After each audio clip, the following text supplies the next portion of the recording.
السلام علیکم ورحمۃ اللہ وبرکاتہ۔ الحمدللہ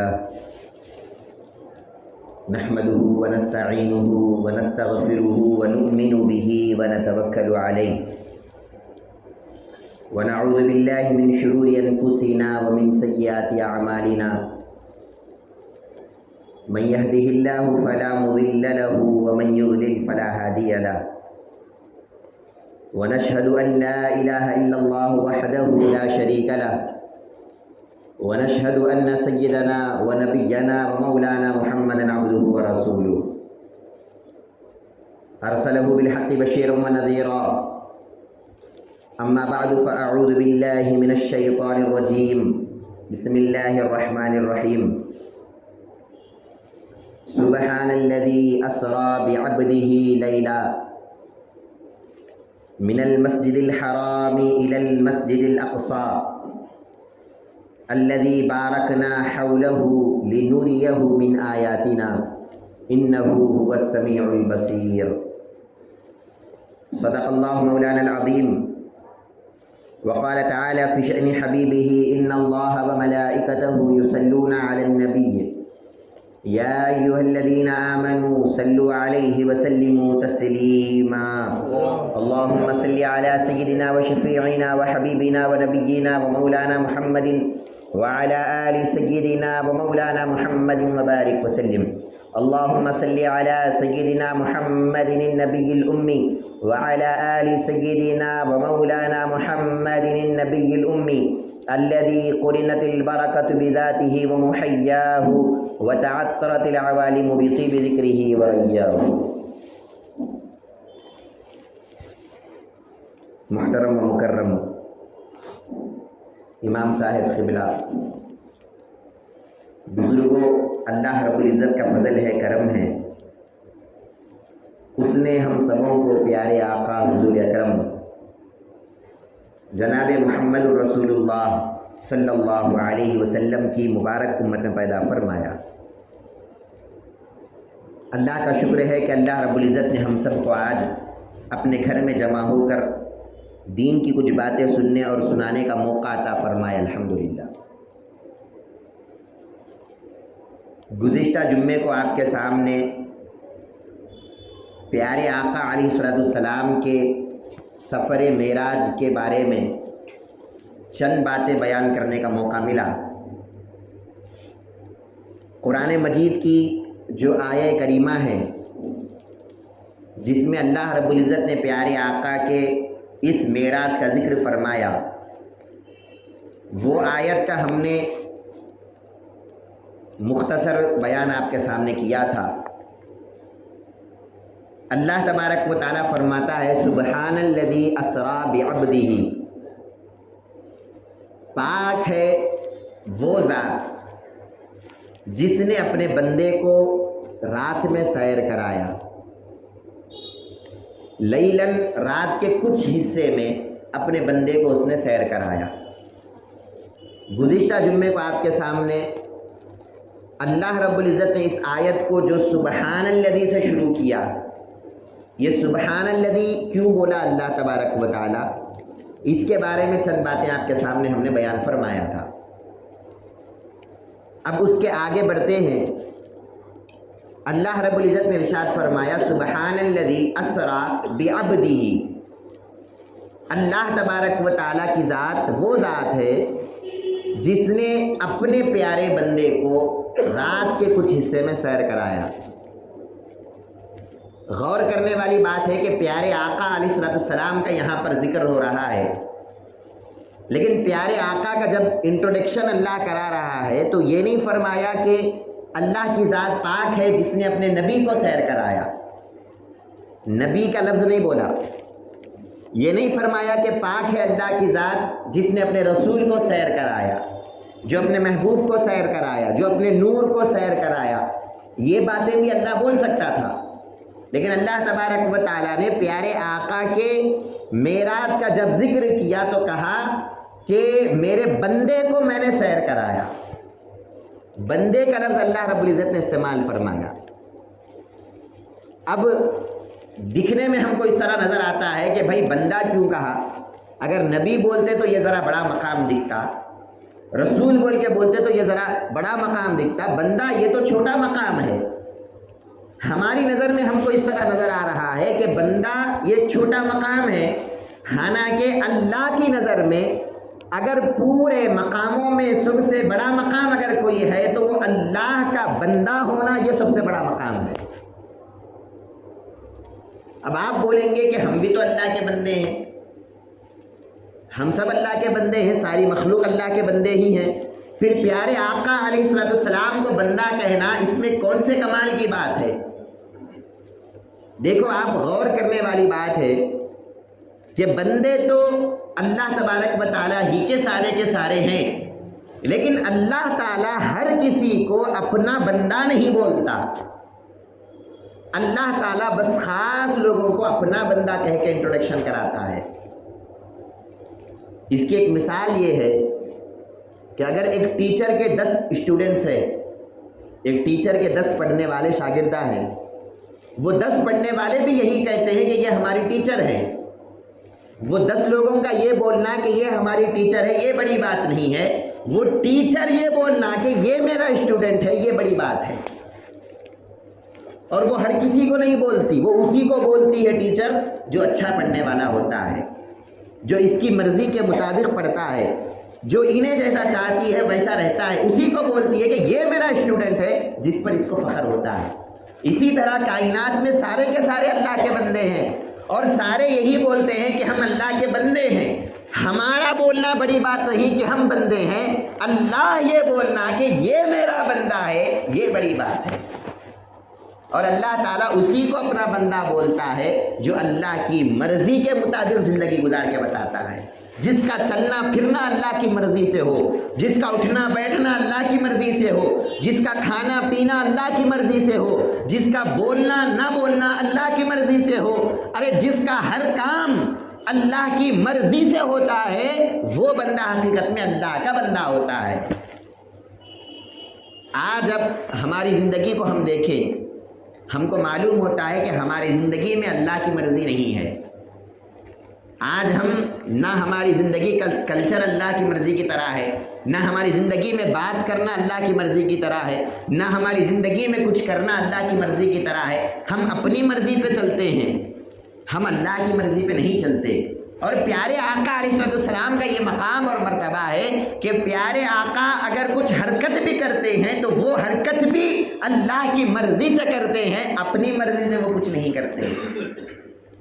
پیارے آقا علیہ السلام کی شان اللہ تعالیٰ نے یہی بتلایا قرآن میں، وَمَا يَنْطِقُ عَنِ الْهَوَىٰ إِنْ هُوَ إِلَّا وَحْيٌ يُوحَىٰ۔ کیا اے لوگوں تم جب بات کرتے ہو تو تم اپنی مرضی سے بات کرتے ہو، لیکن میرے پیارے محبوب جب بات کرتے ہیں اپنی مرضی کی یہ بات نہیں کرتے، یہ جو بھی بات کرتے ہیں وہ اللہ کی بات کرتے ہیں، یہ جو بھی بات بولتے ہیں یہ اللہ کی مرضی والی بات ہوتی ہے، یہ جو بھی کام کرتے ہیں وہ اللہ کی مرضی کا کام ہوتا ہے۔ ارے ان کا بولنا دین ہے، ان کا کرنا دین ہے، ان کا چلنا پھرنا دین ہے۔ پیارے آقا جیسا چلا کرتے تھے وہی تمہارا دین ہے، پیارے آقا جیسا بات کیا کرتے تھے وہی تمہارا دین ہے، پیارے آقا جیسا کھانا کھاتے تھے وہی تمہارا دین ہے، پیارے آقا جیسی عبادت کرتے تھے وہی تمہارا دین ہے۔ ارے ایک بندہ اللہ کا ایسا بھی ہے کہ دیکھو ہے تو بندہ لیکن اپنی مرضی سے اتنا فنا ہو گیا ہے اور اللہ کی مرضی میں اتنا ڈھل چکا ہے یہ بندہ کہ یہ بندہ جو بھی کرتا ہے تو اللہ کی مرضی سے کرتا ہے۔ اس واسطے فرمایا کہ بندے تو بہت ہے، اللہ کے بندے بہت کم ہیں۔ علامہ اقبال فرماتے ہیں عبد دیگر عبدہو چیز دیگر، بندہ الگ ہے اس کا بندہ الگ ہے۔ بندے تو سب ہے لیکن اس کا بندہ بننا یہ بہت بڑی بات ہے۔ این سراپا انتظار آ منتظر، علامہ اقبال فرماتے ہیں کہ یہ جو بندہ ہے، جو معمولی بندہ ہے، جو گنہگار بندہ ہے، یہ اللہ کا انتظار کرتا ہے، اللہ کی رحمت کا انتظار کرتا ہے کہ اللہ کی رحمت میرے پاس آئے، لیکن وہ جو بندہ ہے جو اللہ کا بندہ بنا ہوا ہے اس کی یہ شان ہوتی ہے، وہ اللہ کے انتظار میں نہیں ہوتا، اللہ خود اس کے انتظار میں ہوتا ہے کہ میرا بندہ کب میری بارگاہ میں آئے گا۔ یہ دو بندوں میں بڑا فرق ہے۔ اس واسطے فرمایا کہ اللہ کی ذات وہ ہے جس نے اپنے بندے کو اپنے ساتھ سیر کرایا۔ بندہ وہ ہوتا ہے جس کا دیکھنا مولا کی مرضی سے ہو، جس کا سننا مولا کی مرضی سے ہو، جس کا بولنا مولا کی مرضی سے ہو، جس کا حرکت کرنا مولا کی مرضی سے ہو، جس کا چلنا پھرنا اپنے مولا کی مرضی سے ہو، وہ بندہ بندہ ہے۔ آج ذرا ہم اپنی زندگیوں پہ نظر ڈال کے دیکھنا، معراج کا یہ واقعہ جب ہم سنتے ہیں، اللہ تبارک و تعالیٰ اپنے بندے کا لفظ استعمال کر کے ہم کو یہ بتلا رہا ہے کہ دیکھو تم بھی اللہ کے بندے بنو، اس کے بعد اللہ بھی تم کو مقامات عطا فرمائے گا۔ تم بھی اللہ کی مرضی میں اپنے آپ کو ڈھال لو۔ اللہ تبارک و تعالیٰ جیسا چاہتا ہے ویسا بن کے بتاؤ۔ اللہ جیسا اپنے بندے کو دیکھنا چاہتا ہے، جس نظر میں، جس شکل میں، جس زاویے میں، جس سانچے میں اپنے بندے کو اللہ دیکھنا چاہتا ہے، تم ویسے بن کے اللہ کو بتاؤ، اس کے بعد دیکھو اللہ پھر کیا کیا عطا فرماتا ہے۔ اللہ تبارک و تعالیٰ قرآن مجید میں اپنے نبیوں کا جب انٹروڈکشن کرایا، ایک ہی انٹروڈکشن کرایا کہ یہ میرے بندے ہیں۔ ایوب علیہ السلام کے ذکر میں بھی اللہ نے فرمایا وَاذْكُرْ عَبْدَنَا ایوب، ارے ہمارے بندے ایوب کو دیکھو کیسا ہے۔ اور پیارے آقا کا ادھر ذکر کرایا تو تب بھی یہی فرمایا میرے بندے کو دیکھو یہ کیسا بندہ ہے۔ نبی ہونا، رسول ہونا یہ تو الگ بات ہے، نبی اور رسول ہم اپنی مرضی سے بناتے ہیں، لیکن بندہ جو ہوتا ہے وہ اپنی مرضی سے ہم نہیں بناتے، وہ اپنی مرضی سے ہمارا بندہ بنتا ہے۔ وہ شیطان اور نفس کے راستے سے بچتے ہوئے ہمارے راستے پہ آتا ہے، یہ بندہ بندہ ہے۔ محترم حاضرین، پیارے آقا علیہ السلام فرماتے ہیں کہ اے لوگو، تم میں سے ہر ایک کے ساتھ ایک شیطان ہے جو تم کو بھٹکاتا ہے، ہر ایک کے ساتھ۔ صحابہ نے عرض کیا یا رسول اللہ صلی اللہ علیہ وسلم، ہمارے ساتھ شیطان ہے، ٹھیک ہے یہ بات سمجھ میں آتی ہے، لیکن کیا آپ کے ساتھ بھی شیطان ہے؟ معاذ اللہ، آپ تو اللہ کے نبی ہیں، آپ تو اللہ کے رسول ہیں، کیا آپ کے ساتھ بھی شیطان ہے؟ پیارے آقا جواباً ارشاد فرماتے ہیں، حدیث اٹھا کے آپ دیکھو، پیارے آقا فرماتے کہ ہاں میرے ساتھ بھی ایک شیطان ضرور ہے، لیکن میری صحبت میں آنے کے بعد وہ شیطان بھی کلمہ پڑھ کے مسلمان ہو چکا ہے۔ ارے جو بھٹکانے آیا تھا، لوگوں کو بھٹکا رہا ہے، لیکن میرے ساتھ ہو کر میری صحبت کا اتنا اثر ہو گیا، میں اللہ کی مرضی میں اتنا فنا ہوں، جب میری صحبت میں شیطان بھی آتا ہے تو میرے ساتھ رہ کے وہ مسلمان بن جاتا ہے۔ یہ اللہ کا بندہ ہوتا ہے کہ یہ خود تو اللہ کی مرضی میں ہی ہے، اس کے پاس آنے والے کو بھی وہ اللہ کی مرضی میں فنا کرا دیتا ہے، یہ مولا کا بندہ ہے۔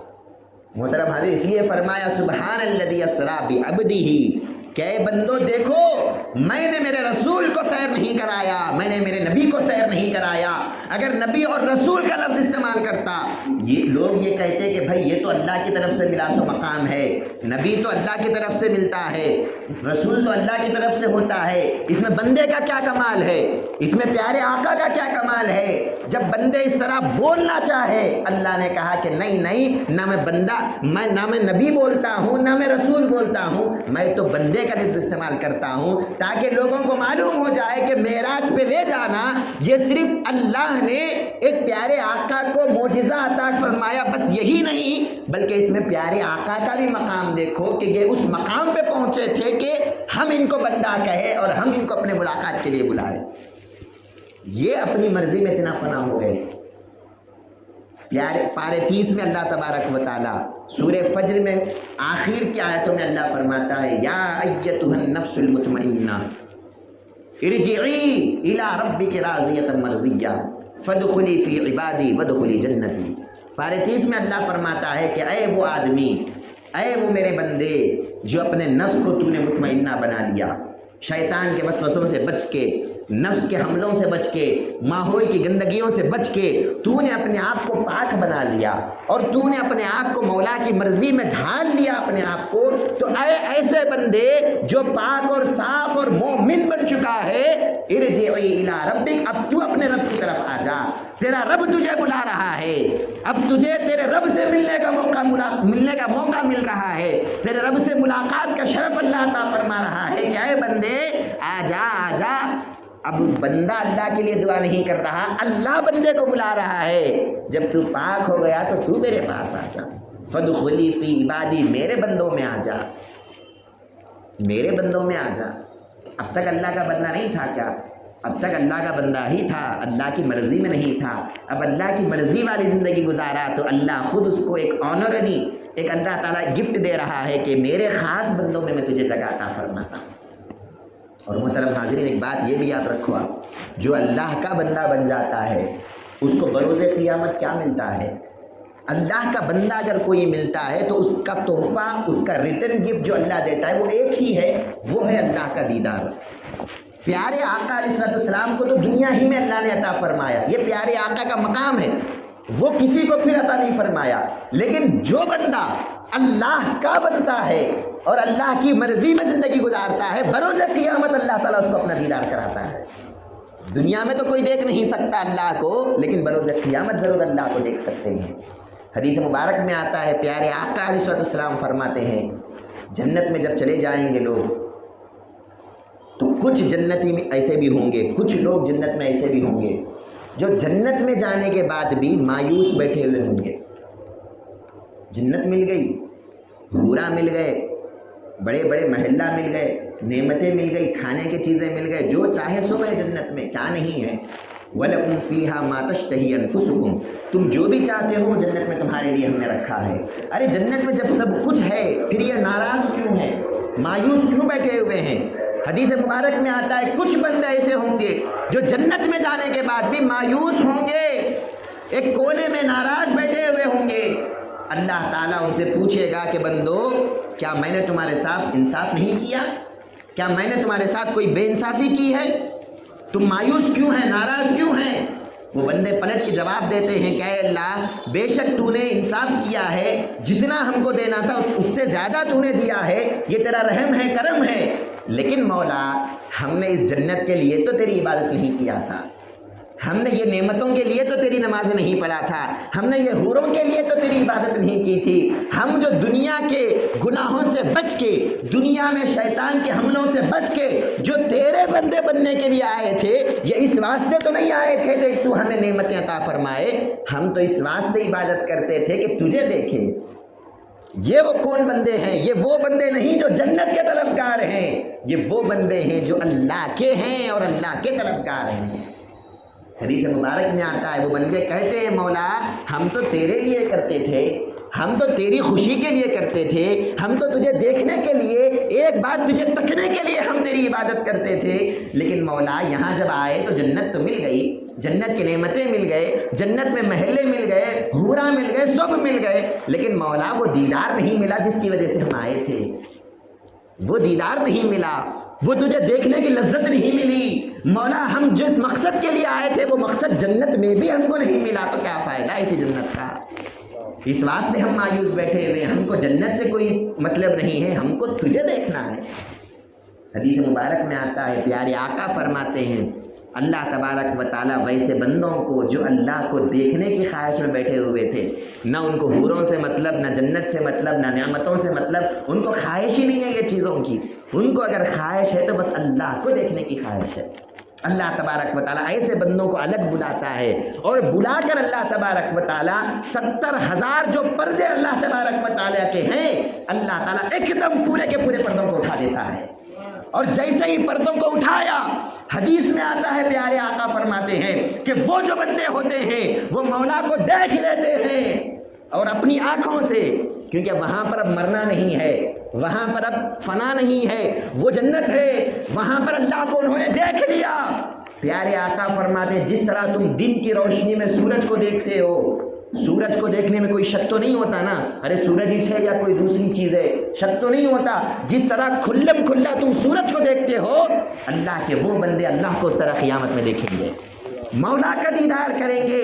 70,000 پردے اٹھ گئے، مولا کو انہوں نے دیکھ لیا، لیکن وہ جلوہ وہ ان آنکھوں سے کیسے دیکھ سکتا ہے کوئی؟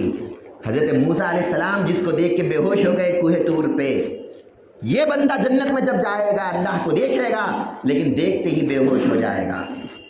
روایتوں میں آتا ہے کہ 40 دن بے ہوش رہے گا، اور ایک روایت میں آتا ہے 40 سال بے ہوش رہے گا۔ 40 دن یا 40 سال یہ بندے بس بے ہوش ہیں، اور 40 سال کے بعد جب ہوش آیا تو پھر اللہ سے عرض کرتے ہیں مولا وہ جو جلوہ تو نے ایک بار دکھایا تھا، ایک اور بار ہم اس کو دیکھنا چاہتے ہیں۔ ارے وہ مزہ تو ہم کو کہیں نہیں مل رہا، نہ جنت میں مل رہا ہے، نہ حوروں میں مل رہا ہے، نہ نعمتوں میں مل رہا ہے، مولا ایک اور بار وہ جلوہ ہم دیکھنا چاہتے ہیں تیرا۔ اللہ تعالیٰ پھر ان کو بلاتا ہے، پھر اپنا جلوہ کراتا ہے، وہ اللہ کو دیکھتے ہیں، پھر بے ہوش ہو جاتے ہیں، پھر 40 سال کے بعد اٹھتے ہیں، پھر یہی کہتے ہیں کہ مولا ایک اور بار دیکھنا چاہتے ہیں، پھر اللہ دیدار کراتا ہے، پھر بے ہوش ہوتے ہیں۔ ارے بس ان کا اب یہی کام، نہ ان کو حوروں سے کوئی مطلب، نہ جنت سے کوئی مطلب، نہ نعمتوں سے کوئی مطلب، یہ اللہ کے بندے ہیں، اللہ کی دیدار میں مست ہیں۔ محترم حاضرین، جب بندہ اللہ کا بندہ بنتا ہے تو اللہ یہ مقام اس بندے کو عطا فرماتا ہے، یہ نعمتیں اس بندے کو عطا فرماتا ہے۔ ابھی ہم اللہ کے بندے نہیں بنے، ابھی ہم شیطان کے بندے ہیں، شیطان کے طریقے پہ چلتے ہیں، نفس کے بندے ہیں، خود کی مرضی پہ چلتے ہیں، ماحول کی مرضی پہ چلتے ہیں۔ ہمارے بازو والے کیسا کرتے ہیں، خاندان والے کیسا کرتے ہیں، محلے والے کیسا کرتے ہیں، ہم بھی ویسا کرتے ہیں۔ ہم کو اللہ کی مرضی میں ابھی ڈھلنا نہیں آیا، اللہ کی مرضی میں فنا ہونا نہیں آیا، اللہ کی مرضی کے مطابق زندگی گزارنے نہیں آیا۔ اگر کوئی آیا بھی دین کے راستے پہ، اس کی نیت یہ ہے کہ میں جنت میں چلے جاؤں، اس کی نیت یہ ہے کہ میں جہنم سے بچ جاؤں، اس کی نیت یہ ہے کہ مجھے جنت میں نعمتیں مل جائے۔ ارے جنت کے لیے عبادت کرنے والا اور ہوتا ہے، مولا کے لیے عبادت کرنے والا اور ہوتا ہے۔ اس واسطے فرمایا کہ سبحان الذی اسری بعبدہ، یہ میرا بندہ ہے، دیکھو۔ اگر بندے کو دیکھنا ہے تو اس کو دیکھو، یہ میرے محبوب کو دیکھو، یہ بندہ ہے۔ اس واسطے فرمایا لقد کان لکم فی رسول اللہ اسوۃ حسنہ، ارے تم کو بھی اگر بندہ بننا ہے ان کو دیکھو، یہ جیسے جیسے کرتے ہیں تم ویسا کرو، تم بھی اللہ کے بندے بنو گے۔ ہم نے اس رسول کے سنتوں کو چھوڑ دیا، طریقے کو چھوڑ دیا، اس رسول کے اسرے کو چھوڑ دیا، اور پھر ہم یہ کہتے ہیں ہم اللہ کے بندے ہیں۔ اللہ فرماتا ہے نہیں، میرا بندہ تو بس ایک ہی ہے، وہ بندہ جناب محمد رسول اللہ صلی اللہ علیہ وسلم۔ اب اگر کوئی بندہ بنتا ہے تو ان کے صدقے میں بندہ بنتا ہے، ورنہ کسی کو ہم اپنی بندگی عطا کرنے والے نہیں۔ محترم حاضرین، نبی بننا، رسول بننا، اس سے بھی بڑا مقام یہ ہے کہ اللہ کا بندہ بننا۔ اور پیارے آقا علیہ الصلوۃ والسلام کو اللہ رب العزت نے یہ خطاب عطا فرمایا اور کہا سبحان الذی اسری بعبدہ۔ اور ایک اشارہ اس میں یہ بھی ہے کہ غور کرو آپ، اللہ تعالیٰ فرماتا ہے پاک ہے وہ ذات۔ کون سی ذات؟ مولا کی ذات، اللہ کی ذات۔ اب وہ ذات کو اگر معلوم کرنا ہے تو کیسے معلوم کرنا؟ وہ ذات کو پہچاننا ہے تو کیسے پہچاننا؟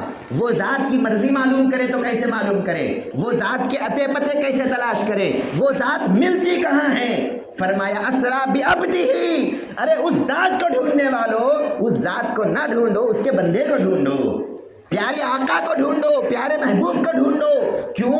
جب پیارے محبوب کے قدموں سے تم لپٹ جاؤ گے تو وہ ذات تمہارے ہاتھ آ جائے گی۔ مولا کی ذات ملتی ہے تو پیارے آقا کے صدقے میں ملتی ہے، پیارے آقا کے قدموں میں مولا کی ذات ملتی ہے۔ جو پیارے آقا سے دور ہے سمجھ لو وہ مولا سے دور ہے۔ اس واسطے کہا بخدا، خدا کا یہی ہے در۔ اعلیٰ حضرت نے فرمایا بخدا، خدا کا یہی ہے در، نہیں اور کوئی مفر مکر، جو وہاں کے ہو یہیں آ کے ہو، جو یہاں نہیں تو وہاں نہیں۔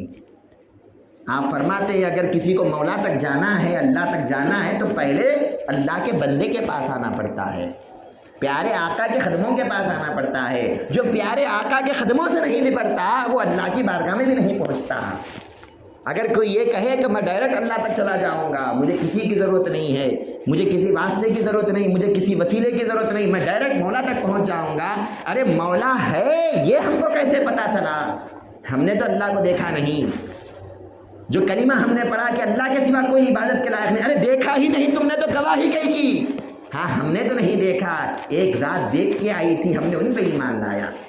ہم کو اللہ بھی ملا تو رسول کے صدقے میں، ارے ہم نے قرآن کو اترتا تو نہیں دیکھا رسول پر، ہم نے تو نہیں دیکھا کہ قرآن ایسا اتر رہا ہے، جبرائیل لے کر آ رہے ہیں الف لام میم ذالک الکتاب لا ریب فیہ، ہم نے تو قرآن اترتا نہیں دیکھا، پھر کیسے معلوم کہ یہ قرآن اللہ کا کلام ہے؟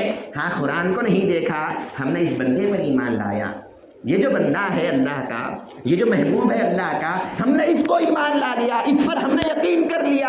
اب انہوں نے کہا کہ یہ قرآن ہے، ہم نے مان لیا کہ یہ قرآن ہے۔ انہوں نے کہا کہ اللہ ایک ہے، ہم نے مان لیا کہ اللہ ایک ہے۔ ہم کو کیا پتا اللہ کا، ہم کو کیا پتا قرآن کا، ہم کو کیا پتا جنت کا، ہم کو کیا معلوم کہ دوزخ کیسی ہے؟ یہ پیارے آقا بولتے چلے گئے، ہم نے ان کی بات کو مان کر اللہ کو بھی مان لیا، جنت کو بھی مان لیا، دوزخ کو بھی مان لیا۔ اس واسطے فرمایا سبحان الذی اسری بعبدہ کہ بندے اگر اس ذات کے عطے پتے ہونا ہے وہ تو پاک ذات ہے، وہ نہ تمہیں کو دکھتی ہے، نہ تمہارے ذہن میں آنے والی ہے، نہ تمہارے خیالوں میں آنے والی ذات ہے، نہ تم کو ملنے والی ذات ہے، وہ ذات کے عطے پتے تو تم کو نہیں ملیں گے۔ ہاں ایک بندہ ایسا ہے جو دیکھ کر آیا ہے، ایک بندہ ایسا ہے جو ملاقات کر کے آیا ہے، ایک بندہ ایسا ہے جو اس کے جلووں کو اپنے جلووں میں بسا کے آیا ہے۔ تم اس محبوب کے چہرے کو دیکھ لو، اس کو دیکھنے کے برابر کا فضل ثواب تم کو ملے گا۔ بخاری شریف کی حدیث ہے، پیارے آقا فرماتے من رآنی فقد رأى الحق، جس نے مجھے دیکھا اس نے حق کو دیکھا، جس نے مجھے دیکھا اس نے مولا کو دیکھا، جس نے مجھے دیکھا اس نے حق تعالیٰ کو دیکھا۔ ارے کیسے دونوں کا دیکھنا برابر ہو گیا؟ یہ بخاری کی حدیث ہے، دونوں کا دیکھنا کیسے برابر ہو گیا؟ سمجھ میں آئی ایک بات، یہ سمجھ میں آئی کہ اس طرح ہو سکتا ہے کہ وہ تو سبحان ہے، وہ تو کسی کی طرح نہیں ہو سکتا، ہاں اس کے جلوے اگر کسی میں نظر آتے ہیں تو اس عبد میں نظر آتے ہیں، اس بندے میں نظر آتے ہیں۔ جو کوئی پیارے آقا کو دیکھتا ہے وہ پیارے آقا کو نہیں دیکھتا، پیارے آقا کی صورت میں در حقیقت مولا کا جلوہ کرتا ہے، مولا کا دیدار کرتا ہے۔ اس واسطے فرمایا سبحان الذی اسری بعبدہ، پاک ہے وہ ذات جس نے اپنے بندے کو سیر کرایا۔ اپنا بندہ کہہ رہا ہے کہ بندو میرا بندہ دیکھنا چاہتے ہو تو وہ مدینہ منورہ میں ہے، میرا بندہ دیکھنا چاہتے ہو تو بس یہ ایک ذات میرا بندہ ہے، تم اس سے نپٹ جاؤ، اس سے چمٹ جاؤ، اللہ کا عطا پتہ تم کو مل جائے گا۔ الرحمن فاسأل بہ خبیرا، رحمان کا پتہ ڈھونڈنا ہے تو آؤ اور جس کو معلوم ہے اس سے پوچھو۔ جس کو معلوم ہے اللہ کا عطا پتہ ایک ہی ذات کو معلوم ہے، نہ کسی فرشتے کو معلوم ہے کہ اللہ کیسا ہے، نہ کسی جن کو معلوم ہے کہ اللہ کیسا ہے، نہ کسی بندے کو معلوم ہے کہ اللہ کیسا ہے، نہ کسی نبی کو معلوم ہے کہ اللہ کیسا ہے، نہ کسی رسول کو معلوم ہے کہ اللہ کیسا ہے۔ ہاں ایک ہی ذات کو معلوم ہے، وہ کون ہے؟ فرمایا بعبدہ، وہ میرا بندہ ہے، دیکھو یہ میرا محبوب ہے، دیکھو انہوں نے قاب قوسین پر جا کر اللہ تبارک و تعالیٰ کا دیدار کیا ہے اور اللہ کو دیکھا ہے۔ اب اگر کسی کو معلوم کرنا ہے کہ اللہ کیسا ہے تو آؤ ان سے پوچھو، یہ بتائیں گے کہ اللہ کیسا ہے۔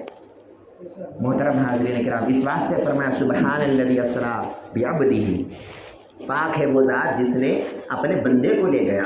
تو سب سے پہلے ہم کو اس بندے سے جڑنا پڑے گا، سب سے پہلے اس بندے سے محبت کرنا پڑے گا، سب سے پہلے اس بندے کے اخلاق کو اپنی زندگی میں اتارنا پڑے گا، اس بندے کے طریقے کو اپنے طریقہ بنانا پڑے گا۔ یہ جو بندہ ہے اللہ کا، ان کی عبادت کی طرح اپنی عبادت کو بنانا پڑے گا، ان کے ریاضت کی طرح اپنی ریاضت کو بنانا پڑے گا، ان کے چلنے پھرنے کی طرح اپنا چلنا پھرنا بنانا پڑے گا، ان کے چہرے کی طرح اپنا چہرہ بنانا پڑے گا۔ جب ہم اس ذات میں فنا ہوں گے تو اس ذات میں فنا ہونے کا سبب اللہ تعالیٰ عطا فرمائے گا۔ سبحان الذی اسری بعبدہ، پاک ہے وہ ذات جس نے اپنے بندے کو لے گیا۔ اور پھر فرمایا کب لے گیا؟ لیلاً، رات کے کچھ حصے میں لے گیا۔ اللہ تبارک و تعالیٰ کو رات بڑی پسند ہے۔ اللہ تعالیٰ جب کسی کو کچھ کمال عطا کرتا ہے تو وہ رات میں عطا فرماتا ہے، اور اللہ تعالیٰ بندے کے جب قریب ہوتا ہے تو وہ بھی رات کا وقت ہوتا ہے۔ حدیث مبارک میں آتا ہے کہ جب تہجد کا وقت ہے، رات کا وقت، پورے بندے سو رہے ہیں، اللہ تبارک و تعالیٰ ایسے وقت پہلے آسمان پہ آ جاتا ہے، ساتوں آسمان سے اتر کے جلوہ فرماتا ہے پہلے آسمان پہ، اور اعلان کرتا ہے کہ ہے کوئی میرا بندہ جو مجھ سے مانگے، مانگ لے رات کے وقت جب سب سو رہے ہیں، تو مانگ لے، میں تجھے عطا فرماؤں گا۔ حل من مسترزق فارزق لہ، حدیث میں آتا ہے کہ ہر رات اللہ تعالیٰ تہجد کے وقت آتا ہے، رات کے وقت آتا ہے پہلے آسمان پہ اور کہتا ہے کہ ہے کوئی مجھ سے رزق مانگنے والا، مانگ لے میں تجھے رزق عطا کروں گا، ہے کوئی مجھ سے شفا مانگنے والا، مانگ لے میں شفا عطا کروں گا، ہے کوئی مجھ سے اپنا قرب مانگنے والا، میرے قریب آنے کی دعا کرنے والا تو کر لے، میں تجھے اپنا قرب عطا کروں گا، اپنے قریب بلا لوں گا۔ محترم حاضر، رات اللہ کو بڑی پسند ہے، اس واسطے پیارے آقا علیہ السلام کو بھی اللہ رب العزت نے رات کے وقت عبادت کرنے کا حکم دیا۔ یا ایھا المزمل قم اللیل الا قلیلا، اے مزمل، اے پیارے محبوب، راتوں کو ٹھہرا کیجئے نماز کے لیے، راتوں میں ٹھہریے۔ راتوں میں ٹھہرنے کا مطلب کیا ہے؟ کیوں راتوں میں ٹھہرنا ہے؟ اس واسطے کہ جب سب سو رہے ہوں گے وہ مولا جاگ رہا ہوگا، وہ تو کبھی سوتا نہیں ہے، وہ تو کبھی اونگتا نہیں ہے۔ لا تأخذہ سنۃ ولا نوم، نہ اس کو اونگ آتی ہے نہ وہ سوتا ہے۔ جب وہ نہیں سوتا اور رات میں اس کا بندہ بھی نہیں سوتا، اس کا چاہنے والا بھی نہیں سوتا، اس کا مانگنے والا بھی نہیں سوتا، یہ بھی جاگتا ہے وہ بھی جاگتا ہے، یہ بھی ہوشیار ہے وہ بھی ہوشیار ہے، یہ اس کو دیکھ رہا ہے وہ اس کو دیکھ رہا ہے، یہ دونوں جب ایک دوسرے سے طرف دیکھ رہے ہیں، یہ اس سے مانگتا ہے وہ اس کو عطا کر رہا ہے، یہ اس سے التجائیں کر رہا ہے وہ اس کی دعا کو قبول کر رہا ہے۔ جب اتنا قرب وہ بندے کو ملتا ہے تو وہ رات کے وقت ملتا ہے۔ اس واسطے فرمایا پیارے آقا نے کہ بندو، دن کی عبادت سے زیادہ اللہ کو رات کی عبادت پسند آتی ہے۔ جب صبح سو گئے، کوئی نہیں جاگ رہا ہے، کوئی تم کو ڈسٹرب کرنے والا نہیں، کوئی دیکھنے والا نہیں، کوئی سننے والا نہیں، ایسے وقت پہ کوئی دیکھتا ہے کوئی سنتا ہے تو وہ تمہارا مولا سنتا ہے۔ محترم حاضرین کرام، حضرت موسیٰ علیہ السلام کو بھی جو اللہ رب العزت نے کوہ طور پہ بلایا، 40 دن انہوں نے کوہ طور پر گزارا اللہ کا جلوہ کرنے کے لیے۔ اور قرآن مجید میں اللہ کیا فرماتا ہے؟ 40 لیلہ، کیا یہ لوگوں موسیٰ میرے پاس 40 راتوں تک تھے۔ یہ نہیں فرمایا کہ 40 دن تھے، یہ فرمایا کہ 40 رات موسیٰ پہاڑ پر تھے، 40 رات موسیٰ میرے لیے دعا کرتے تھے، 40 رات موسیٰ میرے لیے نمازیں پڑھتے تھے، 40 رات موسیٰ میرے لیے دیکھنے کے دعائیں کرتے تھے۔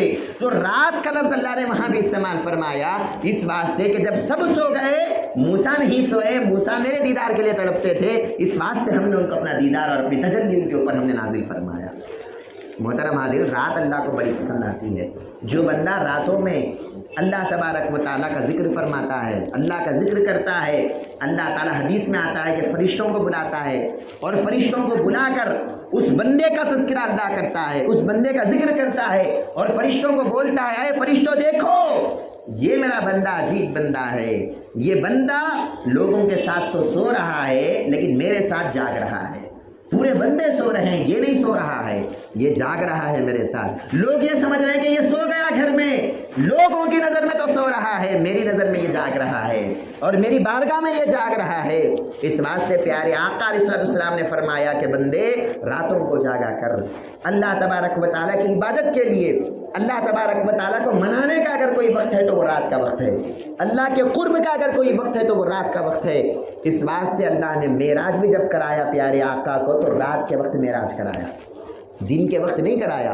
جب سب سو گئے، کوئی جاگنے والا نہیں، کوئی دیکھنے والا نہیں، پیارے آقا علیہ السلام کو ایسے رات کے وقت اپنے پاس بلایا اور اپنا دیدار کرا کے پیارے آقا کو مشرف فرمایا۔ اس واسطے فرمایا سبحان الذی اسری بعبدہ لیلا، رات میں ہم نے اپنے پیارے بندے کو سیر کرایا۔ اور ایک بات یہاں یہ بھی نوٹ کرو آپ، یہ نہیں فرمایا کہ ہم نے اپنے بندے کو مسجد حرام سے مسجد اقصیٰ تک لے گیا خالی، یہ فرمایا کہ ہم نے سیر کرایا۔ سیر کرانے کا مطلب کیا ہے؟ سیر کا مطلب یہ ہے کہ جب آپ باہر کہیں پکنک کو جاتے ہیں، جب آپ کہیں باہر گھومنے کو جاتے ہیں تو جب جاتے ہیں تو ایسا نہیں ہے کہ خالی جا کے واپس آ جاتے ہیں، بلکہ جاتے جاتے رات میں جو بھی اپنے پکنک میں جو بھی چل رہا ہے راستے میں سب آپ دیکھتے ہیں، کتنے جھاڑ ہیں، کتنے پتے ہیں، کتنے جھولے ہیں، اگر پارک کو گئے تو وہاں کیا کیا ہو رہا ہے، کیسے کیسے ہو رہا ہے، یہ سب دیکھنے کو سیر بولتے۔ خالی جا کے آ گیا تو اس کو سیر نہیں بولتے، اس کو سفر بولتے۔ اللہ تعالیٰ نے معراج کا سفر نہیں کرایا، معراج کی سیر کرایا۔ پیارے آقا علیہ السلام کو جب لے گیا مسجد حرام سے مسجد اقصیٰ کو، رات میں جتنے بھی واقعات ہو رہے ہیں پیارے آقا سب کو دیکھ رہے ہیں، سب سے ملاقات کر رہے ہیں۔ پیارے آقا علیہ السلام خالی جا کے نہیں آئے بلکہ جاتے جاتے سب کو دیکھا، زمین پر بھی دیکھا، آسمانوں میں بھی دیکھا، اور پھر جنت کو بھی دیکھا، دوزخ کو بھی دیکھا، فرشتوں کو بھی دیکھا، سدرۃ المنتہا کو بھی دیکھا، پھر قاب قوسین سے آگے جا کر اللہ کو بھی دیکھا، اور پھر واپس پیارے آقا آتے ہیں۔ اس واسطے فرمایا کہ یہ سیر کیے۔ اور ایک بات یہاں پر یہ بھی نوٹ کرنے والی ہے، معراج کا قصہ تو آپ نے سنا ہوگا، پرسوں تو معراج تھی، سنا ہوگا آپ نے، میں معراج کا واقعہ نہیں بول رہا ہوں آپ کو، میں آپ کو ایک اشارہ یہ کر رہا ہوں کہ جب پیارے آقا علیہ السلام جا رہے تھے براق پر مسجد حرام سے مسجد اقصیٰ کو، راستے میں آپ دیکھیں، بخاری شریف کی حدیث آپ فرماتے ہیں رأیت موسیٰ یصلی فی قبرہ، میں نے موسیٰ کو ان کی قبر میں دیکھا۔ پیارے آقا فرماتے میں نے موسیٰ علیہ السلام کو دیکھا کہ وہ اپنی قبر میں صلاۃ پڑھ رہے تھے کھڑے ہو کر، وہ کھڑے ہو کر کیا کر رہے تھے؟ صلاۃ پڑھ رہے تھے۔ صلاۃ کے بہت معنی آتے ہیں عربی میں، ایک معنی صلاۃ کا نماز کے بھی آتے ہیں، لوگوں نے یہ ترجمہ کر لیا کہ موسیٰ نماز پڑھ رہے تھے، موسیٰ کھڑے ہو کر نماز پڑھ رہے تھے، یہ بات ہمارے سمجھ میں نہیں آتی۔ بھئی خبر میں تو نماز فرض نہیں ہے آپ کے اوپر، نفل نماز ہے، آپ اپنی مرضی سے پڑھ رہے ہیں، تو نماز پیارے آقا کی سواری سامنے سے جا رہی ہے اور عظیم الشان پیغمبر تمام رسولوں کے سردار سامنے سے جا رہے ہیں اور یہ کھڑ کے نفل نماز پڑھ رہے ہیں، یہ تو بے ادبی ہے سرکار کی، یہ تو کوئی سرکار کا ادب نہیں ہے۔ تو پتہ یہ چلا کہ یہاں صلاۃ کا معنی نماز نہیں ہے، صلاۃ کا ایک اور معنی بھی آتا ہے۔ وہ معنی کیا ہے؟ وہ معنی درود و سلام کا معنی آتا ہے۔ صلاۃ کا ایک معنی درود و سلام کا ہے۔ گویا سرکار یہ فرما رہے ہیں کہ میں گیا موسیٰ کی قبر سے تو کیا دیکھا؟ موسیٰ اپنی قبر میں کھڑے ہو کر مجھ پر صلاۃ و سلام پڑھ رہے تھے۔ موسیٰ یہ کہہ رہے تھے یا نبی سلام علیکہ، اے محبوب آپ کی سواری جا رہی ہے تو ہم کھڑے ہو کر ہاتھ باندھ کر آپ کے اوپر سلام پڑھ رہے ہیں۔ محترم حاضرین، یہ نبیوں کی سنت ہے جو پیارے آقا پہ سلام پڑھ رہے ہیں، یہ موسیٰ کی سنت ہے۔ اور پھر حضرت ابراہیم کے بارے میں بھی ایک حدیث میں آیا، سرکار نے فرمایا میں نے ابراہیم کو دیکھا علیہ السلام کہ وہ قبر میں کھڑ کے میرے اوپر صلاۃ پڑھ رہے تھے، وہ قبر میں کھڑ کے میرے اوپر درود و سلام پڑھ رہے تھے۔ یہ نبیوں کی سنت ہے کہ جب تاجدار آقا علیہ السلام کا ذکر آتا ہے وہ کھڑے ہو جاتے ہیں اور ہاتھ باندھ کر سرکار کو سلام پڑھتے ہیں۔ آج ہم جو سلام پڑھ رہے ہیں سمجھ لینا یہ کسی اور کا طریقہ نہیں ہے، ارے یہ تو نبیوں کا طریقہ ہے۔ جب معراج میں پیارے آقا جا رہے ہیں، موسیٰ بھی اپنی قبر میں صلاۃ و سلام پڑھ رہے ہیں، ابراہیم بھی اپنے قبر میں صلاۃ و سلام پڑھ رہے ہیں۔ محترم حاضرین کرام، یہ معراج کے واقعات ہے، جب ہم اس میں غور کرتے ہیں عقل ہماری حیران ہو جاتی ہے۔ اور ایک بات یہاں پر غور کرنے والی یہ بھی ہے، موسیٰ علیہ السلام کی قبر کے پاس سے گزرے، موسیٰ علیہ السلام کو قبر میں دیکھا کہ وہ درود و سلام پڑھ رہے ہیں۔ پھر جب مسجد اقصیٰ کو گیا، پیارے آقا کی سواری جب مسجد اقصیٰ کو گئے تو وہاں پر کیا دیکھا کہ موسیٰ علیہ السلام بھی وہاں پر موجود ہے۔ نماز پڑھا ہے نا سارے نبیوں کو، تو وہاں موسیٰ علیہ السلام بھی ہے، ابراہیم علیہ السلام بھی ہے۔ ابھی تو قبر میں دیکھا اور ابھی یہاں پر مسجد اقصیٰ میں دیکھا۔ یہ کیا بات ہے کہ پیارے آقا سے بھی اسپیڈ حضرت موسیٰ علیہ السلام کیسے آ گئے، حضرت ابراہیم سے بھی جلدی، حضرت ابراہیم علیہ السلام پیارے آقا سے بھی جلدی کیسے آ گئے مسجد اقصیٰ کو؟ پیارے آقا جلدی جا رہے ہیں یا حضرت ابراہیم اور حضرت موسیٰ جلدی جا رہے ہیں؟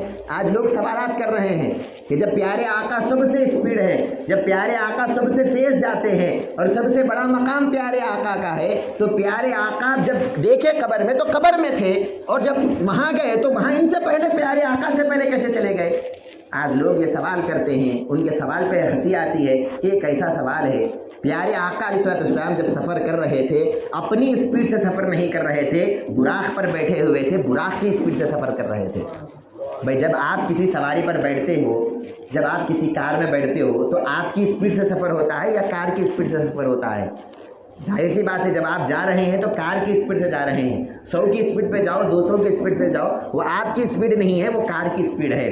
حضرت موسیٰ علیہ السلام جب وہاں پر جا رہے ہیں، حضرت موسیٰ کو کسی براق کو نہیں لایا گیا، حضرت موسیٰ براہ راست جا رہے ہیں، اور پیارے آقا علیہ السلام براہ راست نہیں جا رہے ہیں، براق پہ بیٹھ کے جا رہے ہیں۔ اور پیارے آقا جب دیر سے پہنچ رہے ہیں، وہ پیارے آقا کی دیری نہیں، وہ براق کی دیری ہے۔ اور ظاہر سی بات ہے براق سے تو زیادہ اسپیڈ حضرت موسیٰ ہوں گے، کیونکہ یہ نبی ہے اور یہ براق ہے، تو براق سے بھی زیادہ جلدی تو نبی جائے گا۔ لیکن اگر پیارے آقا کا مقابلہ کرا جائے تو پیارے آقا کی اسپیڈ کے سامنے موسیٰ کی اسپیڈ کوئی معنی نہیں رکھتی۔ محترم حاضرین کرام، آج لوگ طرح طرح کے اعتراض پیارے آقا علیہ السلام پہ کر رہے ہیں۔ بعض لوگ یہ کہتے ہیں کہ معراج کا جو یہ قصہ ہوا ہے، یہ قصہ نعوذ باللہ خواب میں ہوا۔ گزشتہ جمعے کو بھی آپ کو میں نے اس کا جواب دیا، اگر یہ قصہ خواب ہوتا، معراج کا قصہ اگر خواب ہوتا تو پھر ابو جہل صبح اٹھ کر لوگوں کے سامنے بے عزت کرنا نہیں سوچتا۔ ابو جہل جب لوگوں کے سامنے جا رہا ہے اور پیارے آقا کا مذاق اڑا رہا ہے کہ دیکھو یہ کہہ رہے ہیں کہ 1 سیکنڈ میں مسجد اقصیٰ کو جا کے آ گئے، جب ابو جہل یہ مذاق اڑا رہا ہے تو وہ یہ سمجھ رہا ہے کہ یہ حقیقت میں گئے۔ اگر خواب سمجھتا ابو جہل تو مذاق نہیں اڑاتا، کیونکہ خواب میں ہم بھی کہاں نہیں جاتے، امریکہ کو جاتے، حیدرآباد کو جاتے، ممبئی جاتے، 1 سیکنڈ میں پوری دنیا پھر کے آ جاتے ہم۔ خواب میں جانا یہ تو کوئی معجزہ ہی نہیں ہے، یہ تو کوئی معجزہ ہی نہیں ہے۔ پھر قرآن مجید میں اللہ تعالیٰ جو ذکر کر رہا ہے کہ پاک ہے اللہ کی ذات جو اپنے محبوب کو لے گئی، ارے خواب ہوتا تو خواب تو کوئی معجزہ ہی نہیں ہے، یہ تو کوئی معجزہ نہیں ہے۔ ابو جہل کا اعتراض کرنا بھی پھر یہ پاگل پن ہے۔ ابو جہل کیوں اعتراض کر رہا اگر خواب ہے؟ پتہ یہ چلا وہ خواب نہیں سمجھا، وہ یہ سمجھا کہ حقیقت میں گئے ہیں۔ اور صرف سوال ہی نہیں ہوا، پھر پیارے آقا علیہ السلام کے پاس آ کر ابو جہل کیا کیا؟ اے محمد صلی اللہ علیہ وسلم، اگر آپ واقعی مسجد اقصیٰ کو گئے ہیں تو بتاؤ مسجد اقصیٰ میں کتنی کھڑکیاں ہیں؟ یہ سوال کیا یا نہیں کیا؟ مسجد اقصیٰ میں کتنے جانی مازہ ہیں؟ مسجد اقصیٰ کو کتنے دروازے ہیں؟ بتاؤ مسجد اقصیٰ کی چھت کیسی ہے؟ یہ سوال کرنا یہ بتا رہا ہے کہ وہ خواب کو نہیں مانا، وہ حقیقت کو مانا۔ وہ خود یہ اعتراف کر لیا کہ یہ حقیقت کی بات کر رہے ہیں، اس واسطے سوال کر رہا ہے کہ بتاؤ کھڑکیاں کتنے ہیں، دروازے کتنے ہیں، وہ کتنے ہیں، یہ کتنے ہیں۔ یہ کافروں کی علامت ہوتی ہے کہ پیارے آقا کے معجزے پہ اعتراض کرتے ہیں۔ اور جب ابو جہل ابو بکر صدیق رضی اللہ عنہ کے پاس آتا ہے اور آ کر کہتا ہے کہ اے ابو بکر، کیا تم نے اپنے دوست کی بات سنی؟ تمہارے دوست کیا کہہ رہے ہیں؟ یہ محمد صلی اللہ علیہ وسلم کیا کہہ رہے ہیں؟ یہ کہہ رہے ہیں کہ 1 سیکنڈ میں انہوں نے مسجد حرام سے مسجد اقصیٰ کو گیا، کیا تم اس بات کو مانتے ہو؟ ابو بکر صدیق مسکرا کر فرمانے لگے کہ اے ابو جہل، یہ تو بہت چھوٹی بات ہے، ہم نے تو پیارے نبی کے اس سے بھی بڑی بات کو مان لیا۔ پیارے نبی نے کہا کہ اللہ موجود ہے، ہم نے ان کے بات سن کر اللہ کو مان لیا، تو مسجد اقصیٰ کو ماننا کون سی بڑی بات ہے؟ جب پیارے آقا نے یہ سنا کہ ابو بکر اس طرح بولے ہیں تو ان کو لقب دے دیا کہ یہ صدیق ہے، یہ سب سے سچے ہیں کہ سب سے پہلے انہوں نے مانا کہ اللہ نے مجھے معراج کرایا۔ محترم حاضرین کرام، پیارے آقا علیہ السلام کو اللہ نے یہ مقام اور یہ مرتبہ عطا فرمایا۔ اور ایک بات یہاں یہ بھی نوٹ کرو آپ، مسجد حرام سے مسجد اقصیٰ کو سفر کرایا، اور مسجد اقصیٰ کی تعریف کیا کر رہا ہے اللہ تعالیٰ؟ مسجد اقصیٰ وہ مسجد ہے جس کے اطراف ہم نے برکتوں کو نازل فرمایا۔ الذی بارکنا حولہ، الذی بارکنا فیہ نہیں ہے، ہم نے مسجد میں برکت نازل کیا نہیں بولا، مسجد کے اطراف برکت نازل کیا بولا قرآن میں۔ آپ بتاؤ برکت مسجد کے اندر ہوتی ہے یا مسجد کے اطراف ہوتی ہے؟ کامن سینس کی بات ہے، برکت تو مسجد کے اندر ہوتی نا۔ تو اللہ ایسا بولنا تھا کہ ہم مسجد حرام سے مسجد اقصیٰ کو لے گئے اور وہ مسجد اقصیٰ ایسی مسجد ہے جس میں برکت ہے، نہیں جس کے اطراف برکت ہے۔ اطراف برکت کیوں ہے؟ مفسرین کرام فرماتے ہیں، علماء کرام فرماتے ہیں کہ جتنے بھی انبیاء کرام ہیں، بڑے بڑے نبیوں کی قبریں مسجد اقصیٰ کے اطراف میں ہیں۔ حضرت سلیمان علیہ السلام کی خبر، مبارک خبر مسجد اقصیٰ کے اطراف میں ہے۔ حضرت داؤد علیہ السلام کی خبر مسجد اقصیٰ کے اطراف میں ہے۔ بڑے بڑے نبیوں کی خبر مسجد اقصیٰ کے اطراف میں ہے۔ اس بات سے اللہ کہہ رہا ہے کہ دیکھو مسجد میں تو برکت ہوتی ہی ہوتی ہے، لیکن جہاں میرے نیک بندوں کی خبر ہوتی ہے وہاں خاص میری برکتیں اترتی ہے۔ اس واسطے فرمایا بارکنا حولہ، خاص برکتیں اگر دیکھنا ہے اور تم کو لوٹنا ہے تو آؤ جہاں میرے نیک بندوں کے مزارات ہوتے ہیں، میرے نیک بندوں کی جہاں قبریں ہوتی ہے وہاں خاص برکتیں میری اترتی ہے۔ تم کو بھی وہ برکت ہونا ہے تو میرے محبوب کے مزاروں پہ جاؤ، میرے خاص بندوں کے قبروں پہ جاؤ، وہاں پر اللہ تبارک و تعالیٰ کی خاص برکتیں اور رحمتیں اترتی ہے۔ محترم حاضرین، یہ معراج کا واقعہ ہے۔ اور پھر اللہ تبارک و تعالیٰ آگے فرماتا ہے انہ هو السمیع البصیر، بے شک وہی سننے والا وہی دیکھنے والا ہے۔ کون ہے سننے والا، کون ہے دیکھنے والا؟ اللہ تعالیٰ نے یہ نہیں فرمایا کہ اللہ سننے والا دیکھنے والا، خالی فرمایا وہ سننے والا وہ دیکھنے والا۔ تو وہ سے مراد کیا ہے، کون ہے؟ آیت میں تو دونوں کا ذکر ہے، ایک اللہ کا ذکر ایک رسول کا ذکر۔ آیت تو دونوں کے بارے میں ہے نا، اللہ کی ذات پاک ہے جس نے اپنے بندے کو لے گئی، تو جب دونوں کا ذکر آیت میں ہے اور یہاں کیا بول رہا ہے، وہ سننے والا وہ دیکھنے والا، کون سننے والا؟ علماء کرام اس کی تفسیر بیان کرتے ہیں۔ ایک معنی تو اس کا یہ ہوگا کہ اللہ سننے والا اور دیکھنے والا ہے۔ پیارے آقا جب معراج کو جا رہے ہیں، ان کے معراج کے جانے کو بھی اللہ ملاحظہ کر رہا ہے، ان کے معراج پہ آنے کو بھی اللہ ملاحظہ کر رہا ہے۔ ایک تو اللہ کی طرف نسبت اور دوسری نسبت علماء فرماتے ہیں کہ رسول کو اللہ بول رہا ہے کہ یہ سننے والے اور دیکھنے والے ہیں۔ محترم حاضرین، آج لوگ کہتے ہیں کہ رسول کو دیوار کے بازو کیا ہو رہا رسول نہیں آتا، خبر میں کیا ہو رہا رسول کو دکھائی نہیں دیتا، نعوذ باللہ، جبکہ قرآن میں اللہ کیا فرما رہا ہے، ارے خبر میں دیکھنا یہ تو چھوٹی بات ہے، یہ ایسے دیکھنے والے ہیں کہ انہوں نے اللہ کو دیکھ لیا۔ جب اللہ کو دیکھ لیا تو پھر کیا نہیں دیکھا؟ اور کوئی غیب کیا تم سے نیہا ہو بھلا، جب نہ خدا ہی چھپا تم پہ کروڑوں درود۔ اعلیٰ حضرت فرماتے ہیں ارے خدا نہیں چھپا تو دنیا کیا چھپ سکتی ہے۔ اور ایک بات یہاں پر آخری بات بتا کے بات ختم کر دیتا ہوں۔ معراج کا جو قصہ ہے، پیارے آقا علیہ السلام نے نماز کو ایمان والوں کی معراج کہا۔ حدیث سنے یا نہیں سنے آپ؟ الصلاۃ معراج المؤمنین، نماز ایمان والوں کی معراج ہے۔ نماز ایمان والوں کی معراج کیسے بنتی ہے؟ یہ آیت میں غور کرو آپ، اللہ تبارک و تعالیٰ کیا فرما رہا ہے، سبحان الذی اسریٰ بعبدہ، پاک ہے وہ ذات جس نے اپنے بندے کو سیر کرایا۔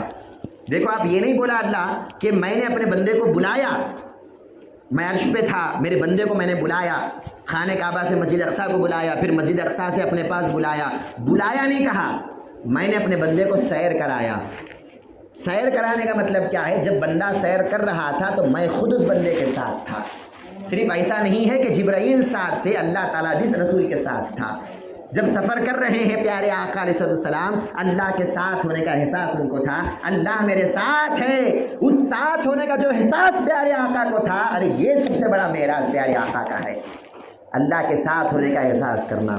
اس واسطے پیارے آقا نے نماز کو ایمان والوں کے معراج کہا۔ کیا ایمان والو، جب تم نماز میں کھڑو تو یہ یقین رکھو کہ اللہ میرے ساتھ ہے، میں اللہ کے سامنے ٹھہرا ہوا ہوں، اللہ کے کان میں رکوع میں تسبیح پڑھ رہا ہوں، سجدے میں اللہ کے قدموں میں سجدہ کر رہا ہوں۔ یہ جو پیارے آقا کے احادیث پیارے آقا نے بیان فرمائے ہیں کہ یہ کیوں بیان کیے؟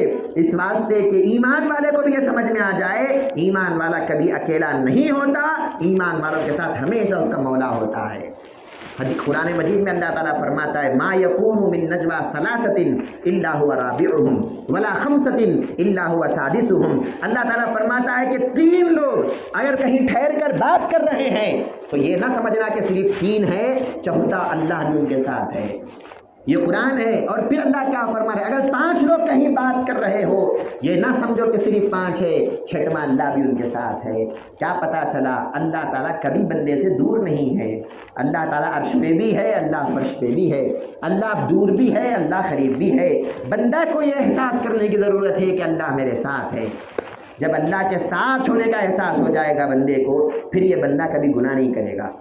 جھوٹ بولنے سے پہلے 100 بار سوچتا ہی نہیں، ارے اللہ ساتھ ہے، اللہ دیکھ رہا ہے تو میں جھوٹ کیسے بولنا، اللہ ساتھ ہے تو میں چوری کیسے کرنا، اللہ ساتھ ہے تو میں گالیاں کیسے دینا، اللہ میرے ساتھ ہے تو میں لوگوں کے چھاڑیاں کیسے بولنا، غیبت کیسے کرنا۔ ارے اللہ کے ساتھ ہونے کا جو یقین بندے کو آ گیا، اب یہ بندہ سب گناہ سے بچ گیا اور خود بخود اللہ والا بن گیا۔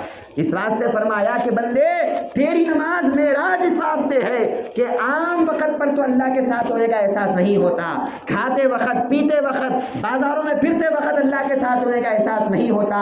کم سے کم جب نماز میں آئے اور اللہ کی بارگاہ میں تو ٹھہرے تو کم سے کم یہ سمجھ لینا میں اللہ کے سامنے ٹھہرا ہوا ہوں، اللہ میرے سامنے موجود ہے۔ جب اللہ کے ساتھ ہونے کا احساس ایمان والے کو ہوتا ہے، یہ نماز ایمان والے کی معراج بنتی ہے۔ محترم حاضرین، یہ معراج سے ہم کو کیا لیسن مل رہا ہے، کیا سبق مل رہا ہے پیارے آقا کے معراج سے؟ ایک سبق تو یہ ہے کہ سب سے پہلے پیارے آقا سے نسبت پیدا کرنا ہے، پیارے آقا سے محبت اور الفت پیدا کرنا ہے، اور دوسرا سبق یہ ہے کہ اللہ کے ہمیشہ ساتھ ہونے کا احساس کرنا ہے۔ یہ معراج کے ہمارے لیے لیسنس ہے جو اللہ تبارک و تعالی ہم کو بتا رہا ہے۔ جب ہم ان باتوں پر عمل کریں گے، پیارے آقا علیہ السلام سے ایک رشتہ اور ایک محبت ہم کو پیدا ہو جائے گی، اور اللہ کے ساتھ ہونے کا احساس ہمارے ہو جائے گا۔ قسم خدا کی ہماری نماز بھی، ہر نماز ہماری معراج بنے گی۔ جو علامہ اقبال نے فرمایا تھا، ازاں ازل سے تیرے عشق کا ترانہ بنی، ازاں ازل سے تیرے عشق کا ترانہ بنی، نماز تیرے نظارے کا ایک بہانہ بنی، ادائے دید سراپا نیاز تھی تیری، کسی کو دیکھتے رہنا نماز تھی تیری۔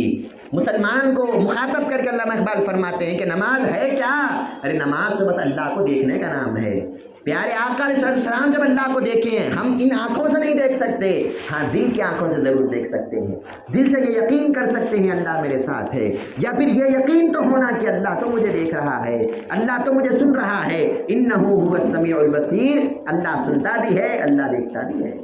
محترم حاضرین، جب ہم نماز میں کھڑے، یہ احساس کے ساتھ جب نماز پڑھیں گے، آپ 2 رکعت نمازیں پڑھو، لیکن وہ 2 رکعت اللہ کی بارگاہ میں پہنچیں گی۔ آپ کو اللہ کے قریب جانے کے لیے 1000 رکعتیں پڑھنے کی ضرورت نہیں ہے۔ فجر میں فرض 2 رکعت ہی ہے، نہیں بھائی میں اللہ کے قریب جاتا ہوں، میں فجر میں 1000 رکعت پڑھتا ہوں، نکو آپ کے 1000 رکعت 2 پڑھو بس سے، اچھا پڑھو۔ ظہر میں 4 ہی پڑھو بس سے، لیکن اچھا پڑھو۔ عصر میں 4، مغرب میں 3، عشاء میں 4 پڑھو، بس کافی ہے، لیکن اچھا پڑھو۔